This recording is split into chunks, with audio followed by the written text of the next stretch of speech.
சத்தியத்தை நம்பி ஓடுகிற நாட்கள்ல ஆண்டவரே, இந்த ஜீவந்தரும் வார்த்தைகளுடைய இந்த சத்தியத்தை நாங்கள் விசுவாசிக்கவும் இவைகளில் நிலைநிற்கவும் அந்த ஒரு சிறு கூட்டமாக இந்த தேசத்தில் எங்களை ஏற்படுத்தியிருக்கிறீரே, நாம் உமக்கு நன்றி செலுத்துவோம் கர்த்தாவே. அதில் ஒவ்வொரு வார்த்தைகளையும் நாங்கள் வசனங்களை நாங்கள் வேதங்களை வாசிக்கும் பொழுது நீ எங்கள் மீது எவ்வளவு அன்பு கூர்ந்து எவ்வளவு பெரிய திட்டங்கள் எல்லாம் இந்த பூமியில வைத்து உங்களுடைய குமாரன் இந்த உலகத்துக்கு ஆண்டவரை கொண்டு வந்து எங்களுடைய ஆத்தும ரட்சிப்புக்காக தேவன் பாராட்டின அன்பை நினைக்கும் பொழுது இந்த உலகத்தில் ஆண்டவரே, உம்மை போல ஒரு தெய்வம் இல்லப்பா, உம்மை போல ஒரு தெய்வம் இல்லை ஆண்டவரே. எங்களை நேசிக்க, எங்களிடத்துல அன்பு கூற ஆண்டவரே, எங்களை மட்டுமாய் கர்த்தருடைய கிருபையில பலப்படுத்தி கொள்ள ஆண்டவரே. அப்பா, ஒரே நம்பிக்கையோடு ஓடுகிறோம். எங்கள் ரட்சகர், எங்கள் மீட்பர் ஒருவர் எங்களுக்காக இருக்கிறார். இதுவரை நடத்தினவர் இன்னும் எங்களை நடத்துவார். இந்த தேவன் என்றென்றைக்கும் உள்ள சதா காலங்களிலும் அவர் எங்களுடைய தேவன், மரண பரியந்தம் நடத்துவார் என்கிற விசுவாசத்தோடு கூட எங்களை ஓட வைக்கிறீங்களே அப்பா, நாங்கள் நன்றி செலுத்துகிறோம் ஆண்டவரே. இதை விட ஒரு பெரிய பாக்கியமான நாள் வேற இல்லவே இல்லைப்பா. இந்த நல்ல நாளுக்காக நாங்கள் நன்றி செலுத்துகிறோம். எங்கள் ஒவ்வொருடைய இருதயத்தை கர்த்தர் ஆண்டவரே, நாங்கள் வாசித்த அந்த ஒவ்வொரு வார்த்தையின்படியும், நாங்கள் நேற்றைய தினத்தில் கேட்ட அந்த 7 வார்த்தையின்படியுமே எங்களை இன்னும் பக்குவப்படுத்தி எங்களை பயன்படுத்துவீராகப்பா. எங்களுடைய இருதயங்களை ஆண்டவரை பண்படுத்துங்க டாடி. அப்போ ஒவ்வொரு வருஷமும் ஆண்டவரை நாட்களை நாங்கள் கடந்து போகிறோம், நாங்களும் போகிறோம், நாட்களும் போகிறது. ஆனால் எங்கள் வாழ்க்கையில் உள்ள மாற்றங்கள் இன்னும் எங்கேயோ ஒரு இடத்துல ஸ்ட்ரக்காக இருக்குது அப்பா. இந்த நாட்களை நாங்கள் அதற்காக பயன்படுத்தி கொள்ள எங்களை முழுசாக அப்படியே கருத்தில் ஒப்பு கொடுக்கிறோம் ஆண்டவரே. We want completely surrender our life in the mighty hands of the Lord. ஆண்டவரே, எங்களுக்கு தெரியும் நீர் நல்லவர். உம்மை போல ஒரு தெய்வம் இந்த வேற பூமியில இல்லை. உம்மை போல ஒரு ஆண்டவரே, உம்மை போல ஒரு தெய்வம் இந்த பூமியில் இல்லை ஆண்டவரே. அந்த நல்ல தேவன் இந்த நல்ல மாலை வேளையில எல்லாரும் அப்படியே வலது கரத்தை உயர்த்தி, உயிரோடு எழுந்தவரே உம்மை ஆராதனை செய்கிறோ, பாதாளம் வென்றவரே உம்மை ஆராதனை செய்கிறோ. நல்ல கரத்தை உயர்த்தி, உயிரோடு எழுந்தவரே உம்மை ஆராதனை செய்கிறோ, பாதாளம் வென்றவரே உம்மை ஆராதனை செய்கிறோ. அல்லேலூயா ஓசன்னா, அல்லேலூயா ஓசன்னா, அல்லேலூயா ஓசன்னா, அல்லேலூயா ஓசன்னா, அல்லேலூயா ஓசன்னா. சத்தமாய் அல்லேலூயா, அல்லேலூயா ஓசன்னா, அல்லேலூயா ஓசன்னா, அல்லேலூயா ஓசன்னா, அல்லேலூயா ஓசன்னா, ஓசன்னா, அல்லேலூயா ஓசன்னா, அல்லேலூயா ஓசன்னா, அல்லேலூயா ஓசன்னா. சாத்தானை ஜெயித்தவரே, சாத்தானை ஜெயித்தவரே உம்மை ஆராதனை செய்கிறோம். சாபத்தை முறித்தவரே, சாபத்தை முறித்தவரே உம்மை ஆராதனை செய்கிறோம். சாத்தானை ஜெயித்தவரே உம்மை ஆராதனை செய்கிறோம். சாத்தானை வென்றவரே உம்மை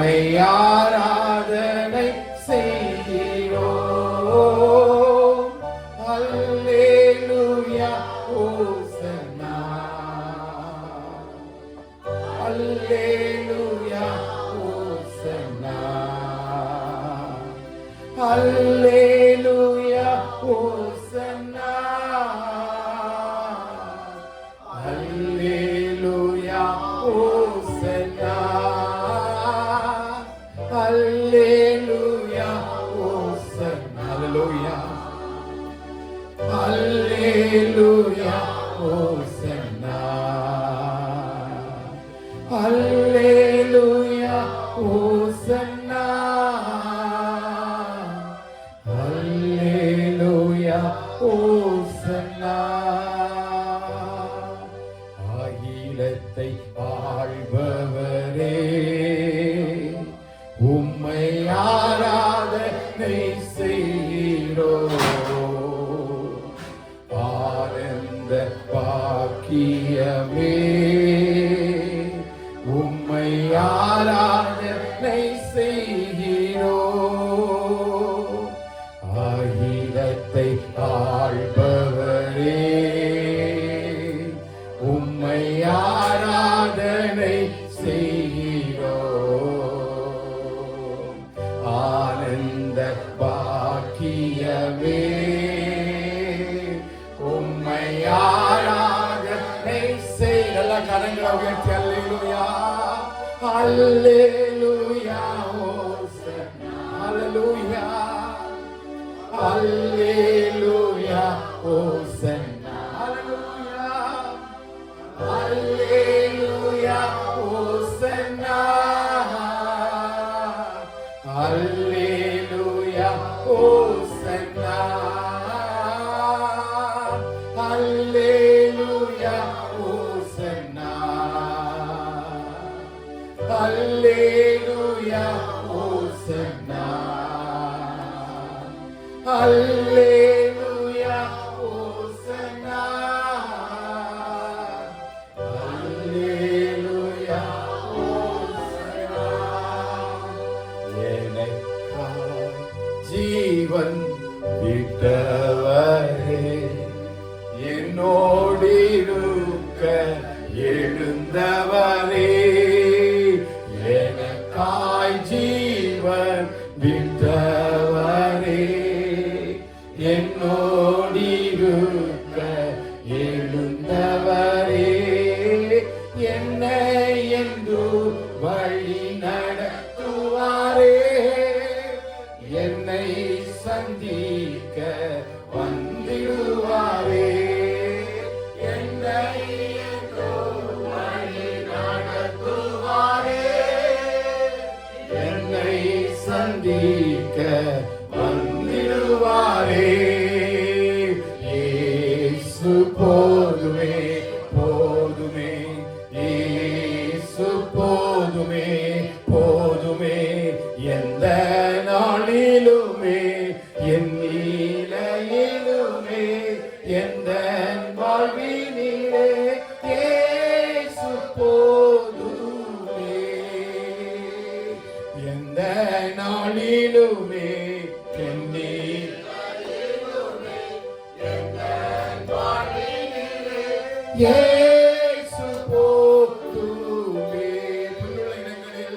புல்லுள்ள இடங்களில் வைத்திடுவார் அமர்ந்த தண்ணீரண்டை நடத்திடுவார் புல்லுள்ள இடங்களில் வைத்திடுவார் நன்றி அப்பா அமர்ந்த தண்ணீரண்டை நடத்திடுவார் ஆத்துமாவை தினம் தேற்றிடுவார் மரண பள்ளத்தாக்கில் காத்திடுவார் ஆத்துமாவை தினம் தேற்றிடுவார்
சோர்ந்து போகாமல் முன் செல்லவே உலகமும் மாமிசமும் மயக்கிட்டாலும் மயங்கிடாமல் முன்னேறவே உலகமும் மாமிசமும் மயங்கிடாமல்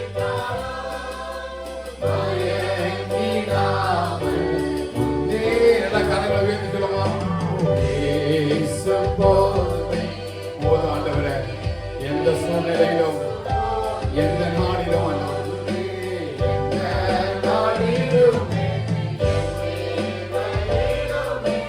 எந்த வாழ்விலே இயேசு போதும். எல்லா கரையில் அசைத்து சொல்லுங்க. நாளிலுமே எந்த நாளிலுமே எந்த நிலையிலுமே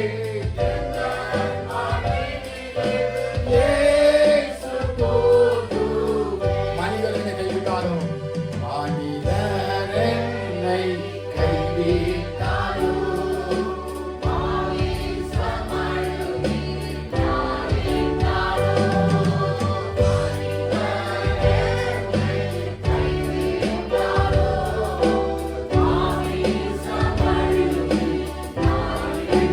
ஐஸ்வர்யம் ஐஸ்வர்யம் யாவும்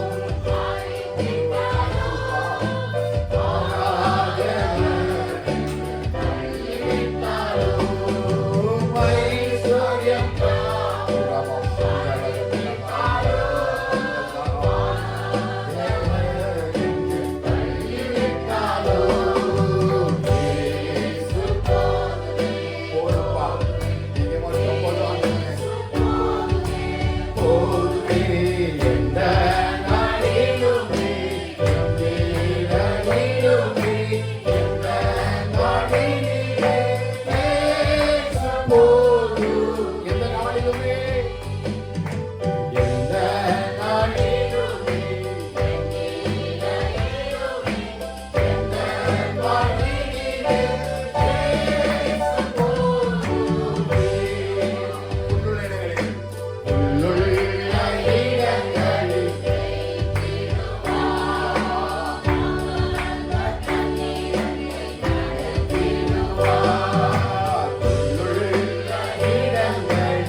அடைக்கலம் புகவே தம் சிறகுகளா மூடுவார்.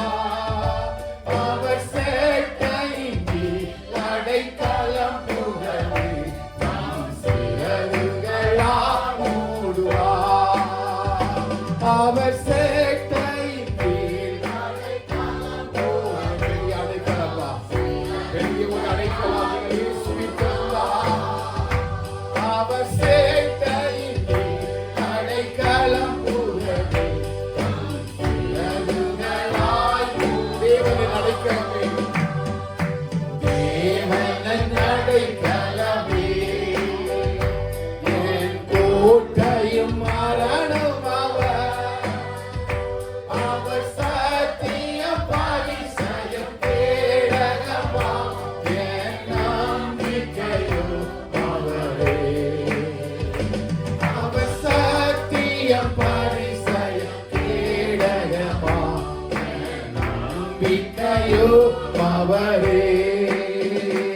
அவர் சேட்டையின் கீழ் அடைக்கலம் புகவே சிறகுகளால் மூடுவார். அவர் சேட்டையின் கீழ் அடைக்கலம் புகவே சிறகுகளால் மூடுவார். ஆபத்திலும் அவரை நோக்கி போற்றிடும் வேளையிலோ என்னை காப்புவித்தே ஆத்துமனே சரவர். என்னை காப்புவித்தே முற்றும் ரட்சிப்பாரே என் ஆத்துமனே சரவர். அவர் சேட்டை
வழிகளில்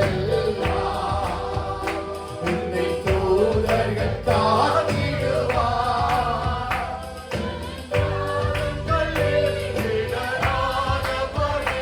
தங்கள் கரங்களில்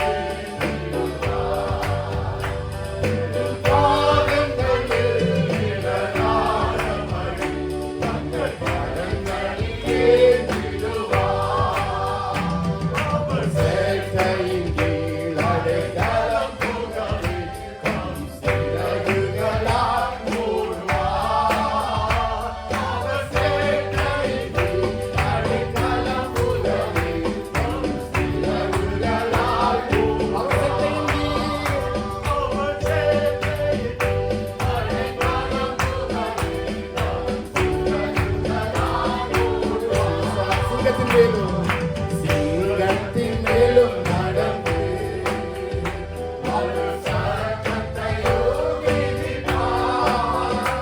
அவர் நாமத்தை நீர்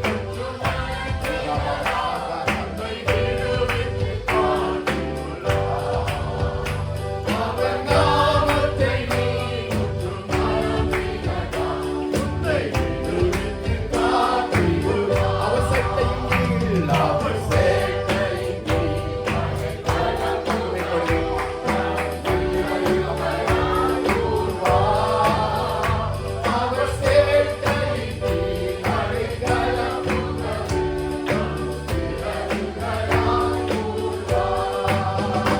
அவர் சட்டையின் கீழ்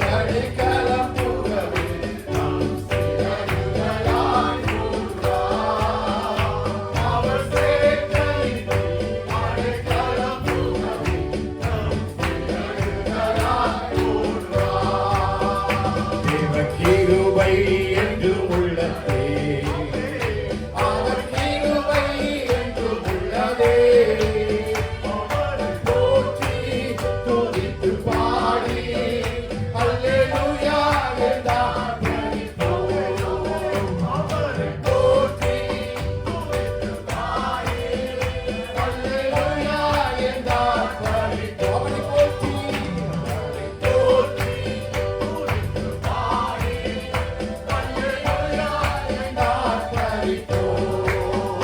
அவர் நல்லவர், அவர் வல்லவர், அவர் கிருபை என்று அவர் நல்லவர், அவர் வல்லவர், அவர் கிருபை என்று உள்ளதே. தேவ கிருபை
அவர் நல்லவர், அவர் கிருபை என்றும் உள்ளதே.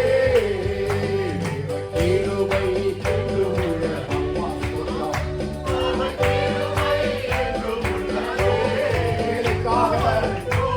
இலக்கங்களுக்காக, அன்பிற்காக, நடத்துவதற்காக அவரை போற்றி துதித்து பாடி அல்லேலூயா என்றார். அவர் நல்லவர் என்றும் துதியுங்கள், அவர் கிருபை என்றும் உள்ளதே. அவர் நல்லவர் என்றும் துதியுங்கள், அவர் கிருபை என்றும் உள்ளதே. தேவ கிருபை என்றும் உள்ளதே. அவர் கிருபை என்றும் உள்ளதே. அவரை போற்றி துதித்து பாடி அல்லேலூயா என்றார் பரிபூரண. அவரை போற்றி பாடி அல்லேலூயா என்றார் பரிபூரண. அவரை போற்றி பாடி அவரை போற்றி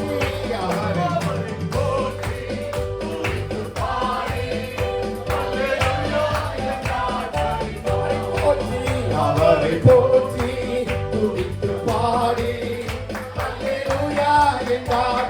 அவர் நல்லவர், அவர் நல்லவர் என்றும் துதியுங்கள், அவர் கிருபை என்றும் உள்ளதே. அவர் நல்லவர் சொல்லலாமா? அவர் நல்லவர் என்றும் துதியுங்கள், அவர் கிருபை என்றும் உள்ளதே. பாதுகாத்தாரே, பாதுகாத்தாரே, அவர் நல்லவர், அவர் கிருபை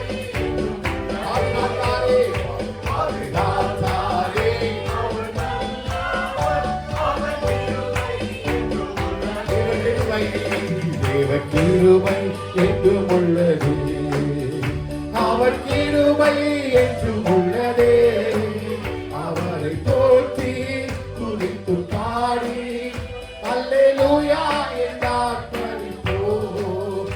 அவரை போற்றி துதித்து பாடி அல்லேலூயா என்றார் பரிபூரண. நல்ல கரங்களை தட்டி அவரை போற்றி துதித்து பாடி அல்லேலூயா என்றார் பரிபூரண. நல்ல கரங்களை தட்டி சொல்லலாமா? அவரை போற்றி துதித்து பாடி.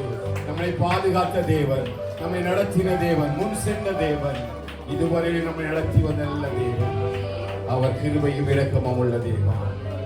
அல்லேலூயா. இந்த தேவன் என்னைக்கும் உள்ள சதா காலங்களிலும் அவர் நம்முடைய பரிசுத்தம் உள்ள தேவன். மரண பரியந்த நம்மை நடத்துவதற்கு அவர் வெல்லமுள்ள தேவனாக இருக்கிறார்.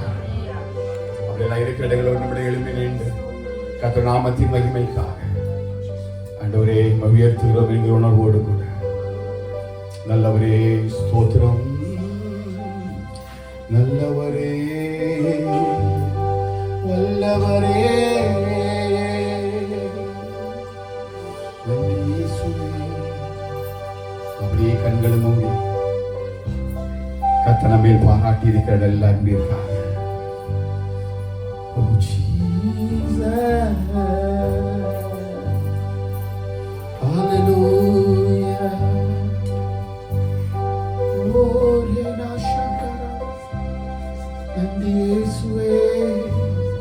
எங்களை பாதுகாத்தீரேப்பா, எங்கள் முன் சென்றீரே. கர்த்தர் நல்லவர். இந்த மாதம் நமக்கு வாக்குத்தத்தம் வந்தது போல நித்திய கிருபையுடன் கர்த்தர் நமக்கு இறங்குகிறவர், நித்திய கிருபையுடன் நமக்கு இறங்குகிறவர்.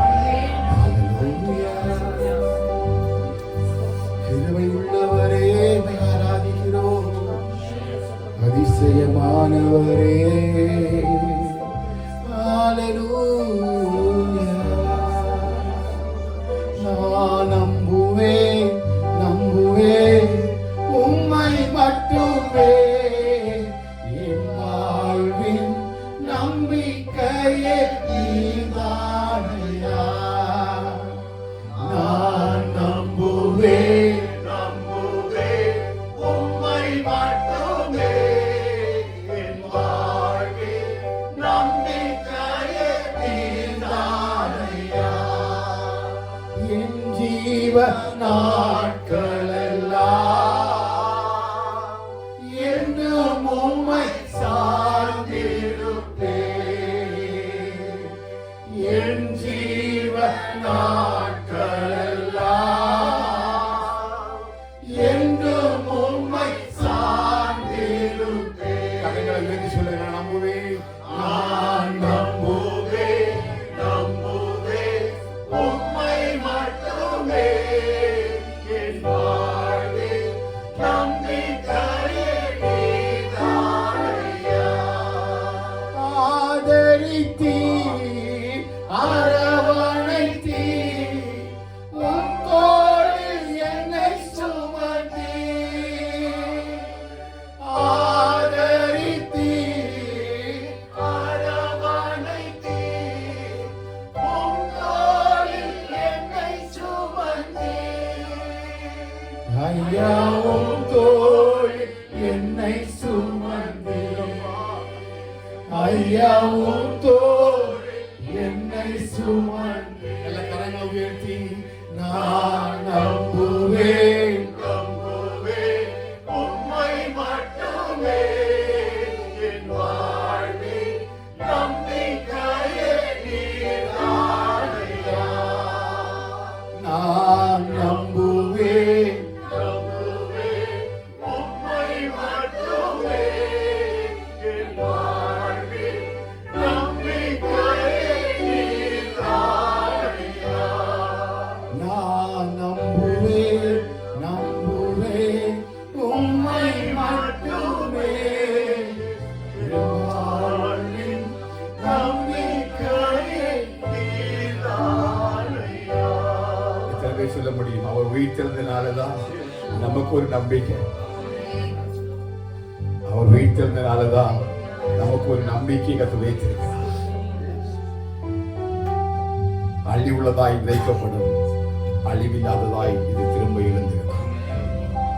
அந்த மகிமையை தேவன் நமக்குள் தந்திருக்கிறார்.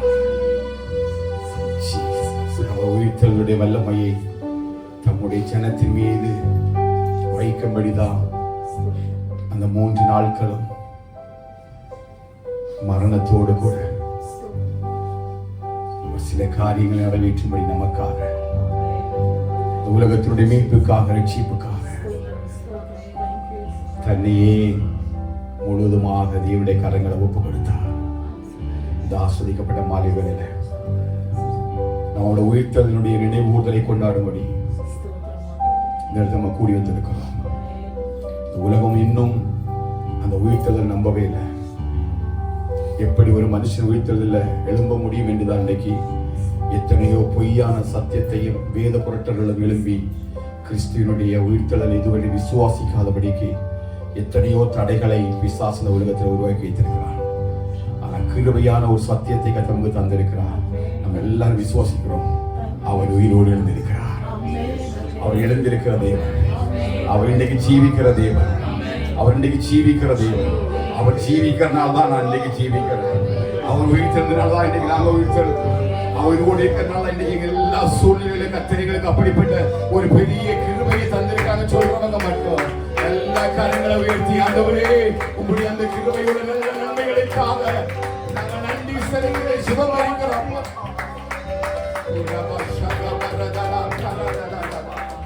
உலக நம்பாம இருந்தாலும் கத்தனைக்கு கதை குறித்த அறிவை தந்து ஆண்டவரே, அந்த சத்தியத்தை உணர்கிற அந்த உணர்வை தந்து ஆண்டவரே, அப்பா நீ ஜீவிக்கிற தேவன் என்பதை அறிந்து கொள்ளும்படியான நல்ல ஒரு சத்தியத்தின் உணர்வை கர்த்தர் சபைக்குள்ள தந்ததற்காக ஸ்தோத்திரம்.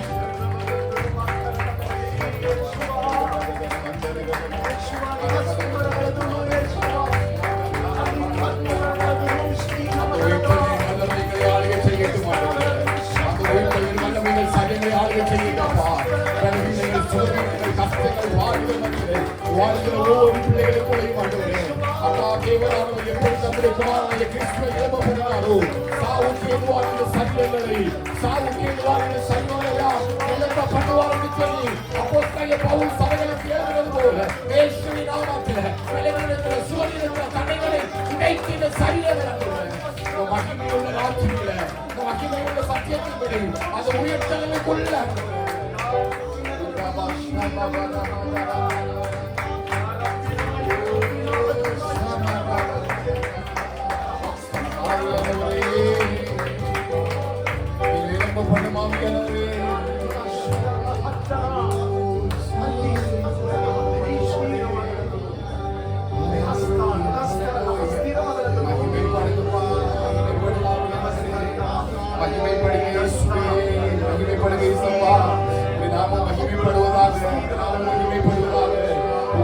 மகிமைப்படுவதாக, நாம மகிமைப்படுவதாக.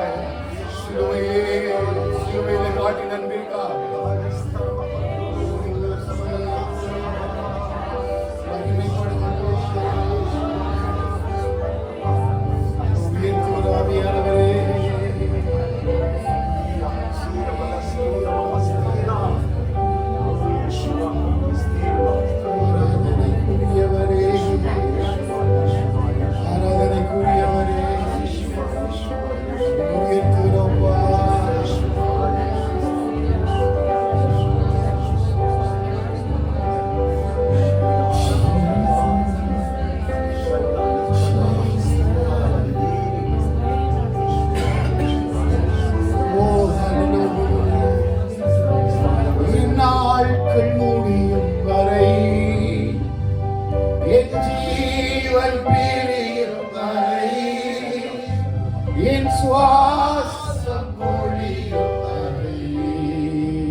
பரிசுத்தம் இரக்கமுள்ள ஆண்டவரே, நல்ல ஆஸ்வதிக்கப்பட்டவர்களுக்காக நான் நன்றி செலுத்துகிறேன். தெய்வ சமூகத்தில் கூடி வந்து பாடி துதித்து அன்பை உணர்ந்து கொள்ள தந்த கிருபைகளுக்காக ஸ்தோத்திரம். இந்த நாட்கள் முடிகிறது வரையிலும் நம்மை ஆராதிக்க துதிக்க பலன்தாருங்க. ஒரு சத்தியத்தில் நடக்க கிருபைதாருங்க. வேத வசனங்களில் நீங்கள் நடத்துங்க, வார்த்தைகளையும் நடத்தும்படி செபிக்கிறோம் ஆண்டவரே. அப்பா, அவங்களுடைய அன்பை உணர்ந்து கொள்ள தந்த நல்ல கிருபைகளுக்காக ஸ்தோத்திரம். எங்களோடு கூட அசைவாடி கொண்டிருக்கிறதுக்காக ஸ்தோத்திரம். தெய்வ கிருபைகளுக்காக, இரக்கத்திற்காக ஸ்தோத்திரம். தயவிற்காக ஸ்தோத்திரம். அன்று தொடர்ந்து கத்திர வார்த்தைகளை கொண்டு எங்களோடு கூட பேசுகிறாங்க. நாமத்தை மகிமை கண்டு சொல்லி கத்த இந்த இடத்தில் அசைவாடி கொண்டு எங்களை பயன்படுத்தும்படி நாங்கள் ஜெபிக்கிறோம். எங்களை தாழ்த்துறதாக பண்ணி ஒப்புக் கொடுக்கிறோம். துதிக்க நம்ம மகிமையெல்லாம் உங்களுக்கு செலுத்துகிறோம். இயேசுவின் நாமத்தில் ஜெபிக்கிறோம் எங்கள் ஜீவன நல்ல பிதாவே.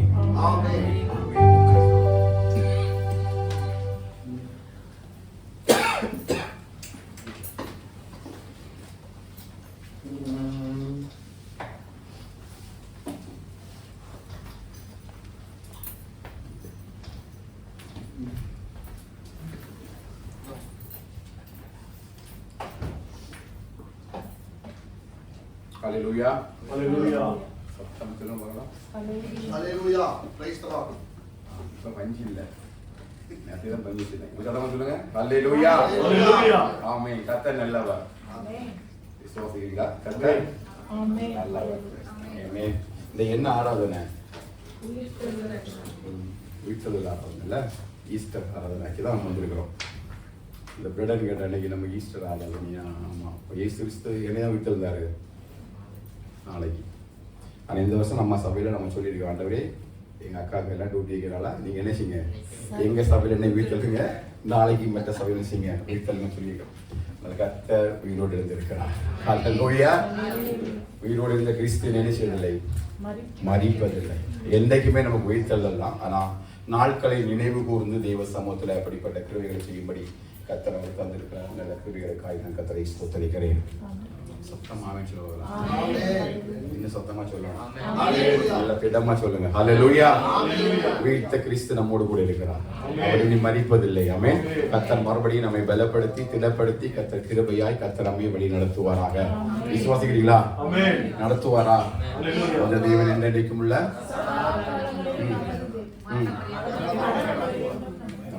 சத்தமா சொல்லுவோம், மரண பரியந்தம் நம்மை நடத்துவாங்க. விசுவாசத்தோட ஓடுவோம், கர்த்தர் நம்மை நிச்சயமாய் கர்த்தர் ஆசீர்வதிப்பார். நல்ல ஒரு உயிர்த்தெழுதலினுடைய செய்தியை தான் நம்ம கேட்க போகிறோம். ஏற்கனவே இந்த வசனத்தை 2022 அவங்க யாராவது இருந்தீங்களா? 2022 அந்த வசனத்தை நான் ஒரு முறை சின்ன ஒரு கோட்பாடு பண்ணி நான் சபைக்கு பேசியிருந்தேன். ஆனால் நேற்றைய தினத்தில் கர்த்தர் மறுபடியும் அந்த வார்த்தையை கொண்டு வந்ததுனால நமக்கு புரோஜனமாக இருக்கும் என்று சொல்லி கர்த்தர் பேச சொன்னதுனால அந்த வார்த்தையை பேசுகிறேன். உயிர்த்தெழுதலும் சிலுவையினுடைய பாடுகளும் சந்தோஷமா துக்கமா என்கிற தலைப்பின் கீழே சொல்லுங்க. உயிர்த்தெழுதலும் சிலுவையின் பாடுகளும் சந்தோஷமா துக்கமா? உங்களுக்கு இது சந்தோஷமா துக்கமா? சத்தமா பாதி எழுத்து எத்தனை சந்தோஷம்? மீதி கை உயர்த்தாதவங்களுக்கு எல்லாம் துக்கமா? வேதத்துல ஆண்டவராகிய இயேசு கிறிஸ்து தன்னுடைய சீஷர்களை 12 சீஷர்களை தன்னோடு கூட அழைத்து கொண்டு போற பாதைகளில் எல்லாம் தன்னுடைய ஊழிய பிரயாணத்தின் ஆரம்பத்திலிருந்தே அவர் தான் படப்போகிற பாடுகளை குறித்தும் எருசலேமிலே தனக்கு சம்பவிக்கப்படுகிற காரியங்களை குறித்தும் ஒவ்வொரு நாளும் திட்டமும் தெளிவுமாக அவர் சொல்லிக் கொண்டே வந்தார். எனக்கு தெளிவா கவனிக்கணும் தான் மெசேஜ் புரியும். ஒவ்வொரு நாளும் திட்டமும் தெளிவுமாக தேவன் சீஷர்கள் அழைத்து கொண்டு போற வழிகள் எல்லாம் சொல்றாரு. தன்னுடைய கடைசி நாட்களை குறித்து என்ன சம்பவிக்க போகிற காரியங்களை குறித்து ஒரு தெளிவான ஒரு சிந்தனையை, சத்தியத்தை நாம் பேசுவதை பார்க்க முடியும்.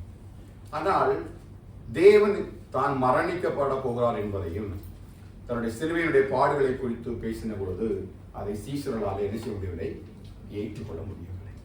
அது அவர்களுக்கு சந்தோஷத்தை தரவில்லை, துக்கத்தை தந்தது. அந்த வசனத்தின் அடிப்படையில் தான் இன்னைக்கு நம்மோடு கூட கர்த்தருடைய ஆவியானவர் சபைக்கு பேசுவார்கள். சிலுவையினுடைய பாடுகள், தேவனுடைய மரணம், உயிர்த்தெழுதல் நிச்சயமாகவே நம்முடைய சபைக்கு அது சந்தோஷமா துக்கமா என்பதை தேவ பிள்ளைகளாகிய சீஷர்களாகிய நாம் தான் அதை உணர்ந்து கொள்ள வேண்டும். இது நமக்குள்ள சந்தோஷத்தை ஏற்படுத்துகிறதா அல்லது துக்கத்தை ஏற்படுத்துகிறதா? தேவன் நம்முடைய இருதயத்தை பார்க்கும் பொழுது இந்த இருதயத்துல இந்த சிலுவை பாடுகளும் இந்த உயிர்த்தெழுதலும் எனக்குள்ள பெரிய சந்தோஷமா தான் வெளிப்படுகிறதா அல்லது துக்கமா வெளிப்படுகிறதா? என்னுடைய கிரியைகள் இந்த வசனத்தை நான் வாசிக்கிறது மாத்திரமல்ல, இந்த சத்தியத்தை கேட்பது மாத்திரமல்ல, இதன் மூலமாய் நான் வெளிப்படுத்துகிறதான கிரியைகளின் மூலமாக தான் தேவன் நினைச்சுகிறார், மகிமைப்படுகிறார். இல்லையா? பரலோகத்திலே கொண்டிருக்கிறதா உங்கள் நற்கிரியைகளை கண்டு மகிமைப்படும்படிக்கு இவையெல்லாம் செய்ய வேண்டும் என்று சொல்லி ஆண்டவராகிய இயேசு கிறிஸ்து ஜனங்களுக்கு கற்றுக் கொடுத்தார். அவன் வேதம் நமக்கு சில காரியங்களை கற்றுக் கொடுக்கிறது, வேதம் நமக்கு ஆவிக்குரிய ஆலோசனைகளை தருகிறது. இவை எல்லாவற்றையும் நாம் வாசித்து கேட்டு நாம் வெளிப்படுத்துறதான கிரியைகளை பரலோகத்திலிருந்து தேவன் பார்க்கும் பொழுதுதான் இது எனக்கு சந்தோஷமா துக்கமா என்பதை தேவன் உணர்ந்து கொள்கிறார். சொல்லுவாங்களா? சத்தமாவே சொல்லலாம். புரியுதா? அவ என்னுடைய கிரியையினுடைய வெளிப்பாடு தான். நான் ஈஸ்டர் செலிப்ரேட் பண்றேன், நான் குட் ஃப்ரைடேக்கு வர்றேன், நான் 7 வேர்ட்ஸ் பேசுறேன், நான் மெடிடேட் பண்றேன், நான் எல்லாம் பண்றேன். ஆனா எல்லாமே என்னுடைய வெளிப்பாடு நல்லா இருக்குது. ஆனா ஆவி ஆத்மாவிலிருந்து வெளிப்படுகிற கிரியைகள் மூலமாக தான் யார் சமாதானமா சந்தோஷப்படுறார்? தேவன் சமாதானத்தை சந்தோஷப்படுகிறார். வசனத்தை வாசியுங்கள். மத்தேயு சுவிசேஷம் அதனுடைய 17வது அதிகாரத்தில் 22-23 வசனத்தை. அவர்கள் கலிலேயாவில் சஞ்சரிக்கும் போது இயேசு அவர்களை நோக்கி, மனுஷகுமாரன் மனுஷர் கைகளில் ஒப்புக் கொடுக்கப்படுவார், அவர்கள் அவரை கொலை செய்வார்கள், ஆகிலும் 3ஆம் நாளிலே உயிர்த்தெழுந்திருப்பார் என்றார். அவர்கள் மிகுந்த துக்கம் அடைந்தார்கள். அவர்கள் மிகுந்த எடுத்தீங்களா? மத்தேயு 17வது அதிகாரம் 22-23 வசனத்தை வாசிக்கும் பொழுது, அவர்கள் கலிலேயாவிலே சஞ்சரிக்கும் பொழுது இயேசு அவர்களை நோக்கி, மனுஷகுமாரன் மனுஷர் கையில் ஒப்புக் கொடுக்கப்படுவார், அவர்கள் அவரை கொலை செய்வார்கள், ஆகிலும் 3ஆம் நாளிலே உயிர்த்தெழுந்திருப்பார் என்றார். அவர்கள் மிகவும் துக்கம் அடைந்தார்கள். யாருக்கு துக்கம்? சீஷர்களுக்கு துக்கம்.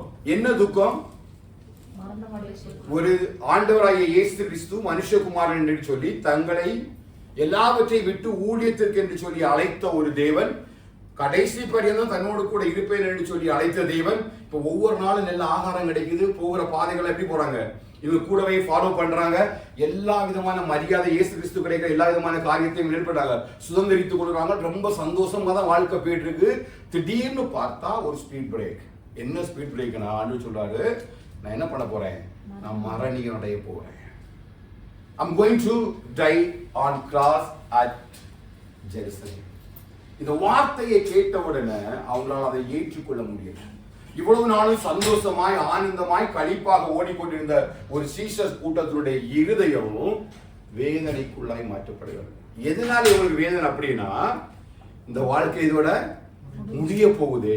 நல்ல ஒரு வாழ்க்கை இல்லையா? தான் எப்பொழுது வந்து தேவன் ஆண்டவராகிய இயேசு கிறிஸ்து இப்ப பேதுருவை கடற்கரை ஓரத்தில் அழைத்த பொழுது சீமோன் பேதுரு, அவருடைய சகோதரன் அந்திரேயா, யோவான், யாக்கோப் என்று சொல்லி ஒரு கூட்டம் ஜனங்கள் 12 பேர் கூடவே நடக்கிறாங்க. இவங்களுக்கு மிகுந்த சந்தோஷம். தேவனுடைய எல்லா பாதைகளையும் சரியாக நடத்துகிறார். ஆனா ஒரு முடிவு பகுதியில வரும் பொழுது இதை சீஷர்களால ஏற்றுக்கொள்ள முடியவில்லை. என்ன முடியவில்லை அப்படின்னா, நோ நீ என்ன செய்யக்கூடாது, மரணம் அடையக்கூடாது. இதை ஏற்றுக்கொள்ள முடியவில்லை. ஆண்டவராகிய தேவன் நம்மையும் அழைத்திருக்கிறார். நம்மையும் ஒவ்வொரு நாளும் ஒவ்வொரு சூழ்நிலை நிமித்தமாக அழைத்து போய் கொண்டே இருக்கிறார். சில கடினமான பாதைகள் வரும் பொழுது நமக்கு துக்கமா இருக்கா, சந்தோஷமா இருக்கா? கர்த்தர் அழைத்திருக்கிறார் விசுவாசிப்பதற்கு மாத்திரமல்ல, பாடுபடுவதற்கு தான். பவுல் எழுதுகிறார், நான் விசுவாசிப்பதற்கு மாத்திரமல்ல பாடுபடுவதற்கு தான் அழைக்கப்பட்டிருக்கிறேன் என்று சொல்லி தேவன் அழகா வார்த்தைய பவுல் மூலமா சபைக்கு தந்துதான் கர்த்தர் நம்மை அழைத்திருக்கிறார். ஆனா சூழ்நிலைகளை பார்த்து சீஷர்களை போல நாம் துக்கப்படுறோமா, சந்தோஷப்படுறோமா? இப்ப யாருக்கு துக்கம்? சீஷர்களுக்கு துக்கம். நல்ல சமாதானமா சந்தோஷமா 5 அப்பம் 2 மீனை வச்சு பெரிய அற்புதங்களை பார்த்தவர்கள் எல்லாம் திரள் கூட்ட ஜனம் ஓடி வருது. பெரிய ஒரு படை பின்னாடியே நடக்குது. எல்லாவற்றையும் பார்த்து ஆனந்தமா இருந்த ஒரு சீஷர்களுக்குள்ள ஒரு பெரிய கலக்கம் வந்தது. காரணம் என்னன்னா, அந்த சந்தோஷமான வாழ்க்கையை விட்டு அவங்க வெளியில வருவதற்கு அவங்களால யோசித்து கூட பார்க்க முடியவில்லை. ஒரு கம்ஃபோர்ட் சூழ்நிலை நினைச்சுட்டாங்க, சீஷர் ஆயிட்டாங்க. சபை அப்படிதான், ஒரு கம்ஃபோர்ட் சூழ்நிலை ஆயிடுச்சு. ஒரு 2 பாட்டு, ஒரு ஆராதனை, ஒரு மீட்டிங் முடிஞ்சா சபை முடிஞ்சு அப்படி போயிடணும். அதுக்கப்புறம் அடுத்த வாரம் தான் திரும்ப வரணும். அந்த இடையில இன்பிடிபி நினைச்சக்கூடாது. ஒரு பாடு இல்லாம ஸ்மூத்தா போகணும். இப்படிதான் ஆவிக்குரிய வாழ்க்கை. ஆனா சில இடங்கள் ஒரு ஸ்பீட் பிரேக் வரும் பொழுது நம்மளால அதை நிச்சய முடியவில்லை, ஏற்றுக்கொள்ள முடியவில்லை, தாங்கிக் கொள்ள முடியவில்லை. இது இந்த குறிப்பிட்ட சீஷர்கள் மாத்திரமல்ல. இது 16வது அதிகாரத்துக்கு வந்தீங்க அப்படின்னா இங்க இன்னொரு காரியத்தை உங்களுக்கு காண்பித்து தர முடியும். பாருங்க, 21வது 16, 21 ஆகுங்க. அது முதல் இயேசு தாம் எருசலேமுக்கு போய் மூப்பராலும் ஆசாரியராலும் வேதபாரகராலும் பல பாடுகள் பட்டு கொலையுண்டு 3ஆம் நாளில் எழுந்திருக்க வேண்டும் என்பதை தம்முடைய சீஷர்களுக்கு சொல்லத் தொடங்கினார்.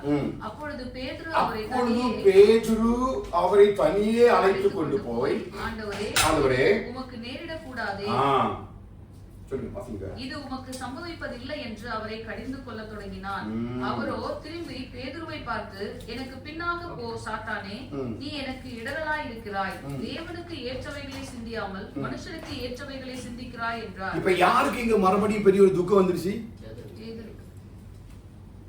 ரொம்ப க்ளோஸா யாரும் கூட இருந்தான், ஆண்டவராகிய இயேசு கிறிஸ்துவோட கூட இருந்தான். வசனத்தோட கூட ரொம்ப நெருக்கமா இருந்தான். வார்த்தை கூடவே போறான், எங்க போனாலும் அவரு கூடவே போறான்.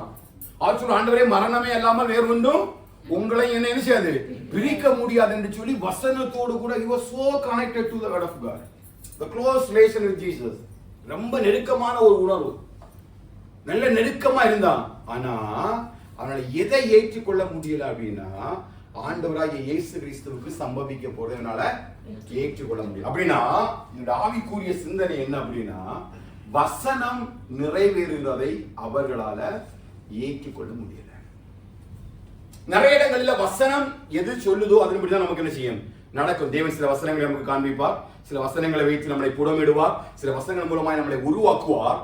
அப்படி உருவாக்கப்படும் பொழுது சில தட்டு முட்டல்கள் எல்லாம் வந்துதான் என்ன செய்யும், உருவாக்கப்படும். அப்படி சூழ்நிலைகள் மாறும் பொழுது, ஒரு சின்ன ஒரு கஷ்டம் வரும் பொழுது, சின்ன ஒரு பலவீனம் வரும் பொழுது, ஒரு சின்ன ஒரு சூழ்நிலை வரும் பொழுது, சின்ன ஒரு வார்த்தையினால ஒரு மனஸ்தாபங்கள் வரும் பொழுது, still are you remain in your faith on God? ஒரு விசுவாசத்துல நம்ம நிக்கிறோமா, அந்த வார்த்தைக்கு நம்ம கீழ்ப்படுகிறோமா, அந்த வார்த்தை என்னில நிறைவேறட்டும் என்கிற அளவிற்கு ஒரு ஆவிக்குரியதான உணர்வை உடையவர்களாக இருக்கிறோம். இது 2 கண்டஸ்டுமே, ஒன்னு சீஷர்களால் ஏற்றுக்கொள்ள முடியவில்லை, இன்னொன்று தனிப்பட்ட விதமாக இருக்கக்கூடிய ஒரு பேதுருவினால் என்ன செய்ய முடியல, இதை ஏற்றுக்கொள்ள முடியவில்லை. ஏன் இவர்களால இதை ஏற்றுக்கொள்ள முடியவில்லை நினைக்கிறீங்க? இப்ப அநேக இடங்களில நம்மளால ஆவிக்குரிய வாழ்க்கை என்ன செய்ய முடியல, புரிந்து கொள்ள முடியுது. நல்ல சந்தோஷமா போயிட்டு இருப்போம், நல்லா ஜாலியா தான் வாழ்க்கை போயிட்டு இருக்கு. நல்ல ஆராதனை, நல்ல ஜெபம், வேத வாசிப்பு, குடும்பம், பிள்ளைகள், நல்ல விதமான ஆவிக்குரிய ஆகாரத்தோடு கூட நம்ம வாழ்க்கை போகும். ஆனா போகிற சில பாதைகளில சில நெருக்கங்கள் நம்மை சூழ்ந்து கொள்கிறது. சில சூழ்நிலைகள் நமக்குள்ள மாற தொடங்குகிறது. குடும்பத்திலிருந்து வரக்கூடிய நெருக்கமாக இருக்கலாம், வேலையிலிருந்து வரக்கூடிய நெருக்கமாக இருக்கலாம், இல்லை என்று சொன்னால் சரீரத்திலிருந்து வரக்கூடிய பாடுகள், பிரச்சனைகளா இருக்கலாம். இந்த விஷயத்துல மட்டும்தான் சத்துருவான நம்மை தோடுவதற்கு அவனுக்கு தெய்வம் சில இடங்களில் அனுமதி கொடுத்திருக்கிறார். அப்படி வரும் பொழுது நாம் அதை ஏன் உணராமல் ஓடுகிறோம்? சீஷர்கள் இவ்வளவு தூரம் அற்புதங்களையும் அதிசயங்களையும் சொல்லிருக்காங்க, பார்த்திருக்கிறாங்க இல்லையா? 5 அப்பம் 2 மீன் கொண்டு பெருசா பார்த்திருக்கிறாங்க. நிறைய உயிரோடு எழும்பினவங்களையும் பார்த்திருக்கிறாங்க. எவ்வளவோ அவங்களால பார்க்க இல்லை என்று சொல்லக்கூடிய அதிசயங்களும் அற்புதங்களும் இல்லை என்கிற அளவிற்கு பெரிய அதிசயங்களையும் அற்புதங்களையும் பார்த்த அந்த சீஷர்களினால இயேசு கிறிஸ்துவினுடைய இந்த மரணத்தையும் இந்த உயிர்த்தெழுதலையும் அவங்களால நம்ப முடியவே இல்லை. இன்னும் பாருங்க, உயிர்த்தெழுதலையும் சொன்னாரு, மரித்து விட்டார். ஆனா ஒருவன் கூட அந்த உயிர்த்தெழுடைய வார்த்தையை நம்பி கல்லறை பகுதியில் உட்காரவே இல்லை. என்ன உட்கார்ந்தானே?